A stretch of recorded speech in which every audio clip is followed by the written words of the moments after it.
TV9 digital ಕಂಟೆಂಟ್ಗೆ ಸ್ವಾಗತ. ನಾನು ಸುರೇಶ್ ನಾಯಕ್, ಬೀದರ್ ಜಿಲ್ಲಾ ವರದಿಗಾರ. ಇವತ್ತೊಂದು ಅಪರೂಪದ ಸಂತರ ಬಗ್ಗೆ ನಾನು ಇವತ್ತು ಪರಿಚಯ ಮಾಡಿಕೊಡ್ತೀನಿ. ಇವರು ಆಧ್ಯಾತ್ಮಿಕತೆಗೆ ಹೆಸರುವಾಸಿಯಾದಂಥ ಸಂತರು, ಸಮಾಜ ಸೇವೆ, ರಾಷ್ಟ್ರ ಭಕ್ತಿ, ಏನು ಆಧ್ಯಾತ್ಮಿಕ ಕ್ಷೇತ್ರದಲ್ಲಿ ತಮ್ಮನ್ನು ತಾವು ತೊಡಗಿಸಿಕೊಂಡಿರ್ತಕ್ಕಂಥದ್ದು. ಇವರನ್ನು ನಡೆದಾಡೋ ದೇವರಂತನೂ ಕೂಡ ಈ ಭಾಗದಲ್ಲಿ ಕರೆಸಿಕೊಳ್ತಾರೆ. ಅದರ ಜೊತೆಗೇನು ಕೂಡ ನಾಗದೇವರ ಸ್ವರೂಪಿ ಅಂತಲೂ ಇವರನ್ನು ಇಲ್ಲಿನ ಭಕ್ತರು ಗುರುತಿಸುವಂತಿರ್ತವೆ. ಇವರು ಯಾರು ಅಂತಂದರೆ ಮಲ್ಲಿನಾಥ ಮಹಾರಾಜರು. ಇವರು ಕಲಬುರಗಿ ಜಿಲ್ಲೆ ಆಳಂದ ತಾಲೂಕಿನ ನಿರುಗುಡಿ ಗ್ರಾಮದವರು. ಹುಟ್ಟಿನಿಂದಲೇ ಇವರು ಸಂತರಾಗಿ ಗುರುತಿಸಿಕೊಂಡಂಥವರು. ಇವರು ಅತಿ ಹೆಚ್ಚಾಗಿ ಸಮಾಜ ಸೇವೆಯನ್ನು ಕೂಡ ಇವರು ಮಾಡ್ತಾರೆ. ಯಾಕೆಂದರೆ ಹಸಿವು ಅಂತ ಬಂದವರಿಗೆ ಅನ್ನ ದಾಸೋಹವನ್ನು ಕೂಡ ಇವರು ನಿರಂತರವಾಗಿ ಮಾಡ್ತಾ ಬಂದಿರತಕ್ಕಂಥದ್ದು. ಇವರು ಇಡೀ ದೇಶಾದ್ಯಂತನೂ ಕೂಡ ಸುಮಾರು 5,000ಕ್ಕಿಂತ ಹೆಚ್ಚು ಮಠಗಳನ್ನು ಸ್ಥಾಪನೆ ಮಾಡಿ ಅಲ್ಲಿ ಲಿಂಗ ಪೂಜೆಯನ್ನು ಮಾಡಿ ಅಲ್ಲಿ ಆಧ್ಯಾತ್ಮಿಕತೆ ಬಗ್ಗೆ ಜನರಲ್ಲಿ ಅರಿವು ಮೂಡಿಸುವಂಥ ಕೆಲಸನೂ ಕೂಡ ಇಲ್ಲಿ ಮಾಡ್ತಾ ಇರ್ತಕ್ಕಂಥದ್ದು. ಇನ್ನು ರಾಷ್ಟ್ರ ಭಕ್ತಿ ಕೂಡ ಇವರಲ್ಲಿ ಯುವಕರಲ್ಲಿ ಬೆಳೆಸುವಂಥ ಶಕ್ತಿನೂ ಕೂಡ ಇವರು ತೋರಿಸ್ತಿರುವಂಥದ್ದು. ಪ್ರತಿ ವರ್ಷವೂ ಕೂಡ ರಾಷ್ಟ್ರ ಭಕ್ತಿ ಬಗ್ಗೆಯೂ ಸಾಕಷ್ಟು ಕಾರ್ಯಕ್ರಮಗಳನ್ನು ಮಾಡ್ತಾ ಇಲ್ಲಿನ ಯುವಕರನ್ನು ಸೆಳೆಯುವಂಥ, ಯುವಕರನ್ನು ದೇಶಭಕ್ತಿ ಮೂಡಿಸುವಂಥ ಕೆಲಸನೂ ಕೂಡ ಇವರು ಮಾಡ್ತಾ ಇರ್ತಕ್ಕಂಥದ್ದು. ಬೀದರ್ ಜಿಲ್ಲೆ ಅಷ್ಟೇ ಅಲ್ಲ, ಇವರು ಮಹಾರಾಷ್ಟ್ರ, ಬೇರೆ ಬೇರೆ ದೇಶದ ವಿವಿಧ ಭಾಗದಲ್ಲಿ ಸುಮಾರು 5,000ಕ್ಕಿಂತ ಹೆಚ್ಚು ಮಠಗಳನ್ನ ಸ್ಥಾಪನೆ ಮಾಡಿರುವಂಥದ್ದು. ಇವರು ಅತಿ ದೊಡ್ಡ ಮಠನೂ ಕೂಡ ಇಲ್ಲಿ ಬೀದರ್ ಇರ್ಬೋದು, ಮಹಾರಾಷ್ಟ್ರ ಇರ್ಬೋದು, ಬೇರೆ ಬೇರೆ ಭಾಗದಲ್ಲಿ ಕೂಡ ಇರುವಂಥದ್ದು. ಯಾಕೆಂದರೆ ಪ್ರತಿನಿತ್ಯನೂ ಕೂಡ ಈ ಕಡೆ ಮಹಾರಾಷ್ಟ್ರ, ಈ ಕಡೆ ಕರ್ನಾಟಕ ಭಾಗದ ಬೇರೆ ಭಾಗದಲ್ಲಿ ಹೋಗಿ ಭಕ್ತರಿಗೇನು ಪ್ರಸಾದನೂ ಕೂಡ ಇವರು ಕೊಡ್ತಾರೆ. ಇವರು ಯಾವತ್ತೂ ಕೂಡ ಮಾತನಾಡೋದಿಲ್ಲ. ಇವರು ಮೌನವಾಗಿ ಇದ್ದು ಸಮಾಜ ಸೇವೆಯನ್ನು ಕೂಡ ಇಲ್ಲಿ ಮಾಡ್ತಾ ಇರ್ತಕ್ಕಂಥದ್ದು. ಸಾಕಷ್ಟು ಬಡ ವಿದ್ಯಾರ್ಥಿಗಳಿಗೇನು ಅವರಿಗೇನು ಹಣಕಾಸಿನ ನೆರವನ್ನು ಕೊಡ್ತಾ ಇರ್ತಕ್ಕಂಥದ್ದು.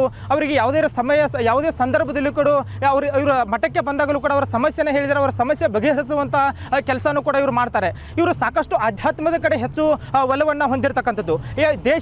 ದೇಶದ ಬಗ್ಗೆ ಇವರು ಅತಿ ಹೆಚ್ಚಾದಂಥ ಅಪಾರವಾದಂಥ ಕಾಳಜಿನೂ ಕೂಡ ಇಟ್ಕೊಂಡಿರೋದು.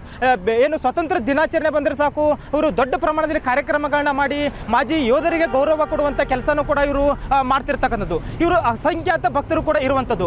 ಬೀದರ್ ಜಿಲ್ಲೆ ಅಷ್ಟೆಲ್ಲ, ಮಹಾರಾಷ್ಟ್ರ ಇರ್ಬೋದು, ದೇಶದ ಬೇರೆ ಬೇರೆ ಭಾಗದಲ್ಲಿ ಕೂಡ ಅಸಂಖ್ಯಾತ ಭಕ್ತರು ಕೂಡ ಇರುವಂಥದ್ದು. ಇವರು ಒಂದು ಸ್ಥಳದಲ್ಲಿ ನಿಂತು ಏನು ಪ್ರಸಾದನ ಕೊಡಲಿಕ್ಕೆ ಸ್ಟಾರ್ಟ್ ಮಾಡಿದರೆ ಸಾಕು ರಸ್ತೆಗಟ್ಟಲೆ 10 ಕಿಲೋಮೀಟರ್ವರೆಗೆ ಜನರು ನಿಂತು, ವಾಹನಗಳನ್ನ ನಿಂತು ಇವ್ರ ಹತ್ರ ಬಂದು ಇವರ ದರ್ಶನ ಪಡೆದು ಇವರು ಕೊಡುವಂಥ ಪ್ರಸಾದನ ಸೇವನೆ ಮಾಡಿ ಇಲ್ಲಿ ಹೋಗ್ತಾರೆ. ಯಾವುದೇ ಸಂದರ್ಭದಲ್ಲಿ ಹಣ್ಣು, ಜ್ಯೂಸ್ ಇರ್ಬೋದು, ಮಜ್ಜಿಗೆ ಇರ್ಬೋದು, ಆಯಾ ಋತುಮಾನಕ್ಕೆ ತಕ್ಕಂತೆ ಯಾವ ಏನೋ ಹಣ್ಣುಗಳು ಬಿಡುತ್ತೆ ಅದನ್ನು ಕೂಡ ಪ್ರಸಾದ ರೂಪದಲ್ಲಿ ಭಕ್ತರಿಗೆ ಕೊಡುವಂಥ ಕೆಲಸನೂ ಕೂಡ ಇಲ್ಲಿ ಮಾಡ್ತಾ ಇರುವಂಥದ್ದು. ಯಾವತ್ತೂ ಕೂಡ ಇವರು ಭಾಷಣ ಕೂಡ ಯಾವತ್ತೂ ಮಾಡಿದ ಉದಾಹರಣೆ ಇಲ್ಲ. ಯಾವತ್ತೂ ಭಾಷಣ ಮಾಡೋದಿಲ್ಲ, ಯಾರು ಭಕ್ತರು ಬಂದರೂ ಮಾತಾಡೋದಿಲ್ಲ.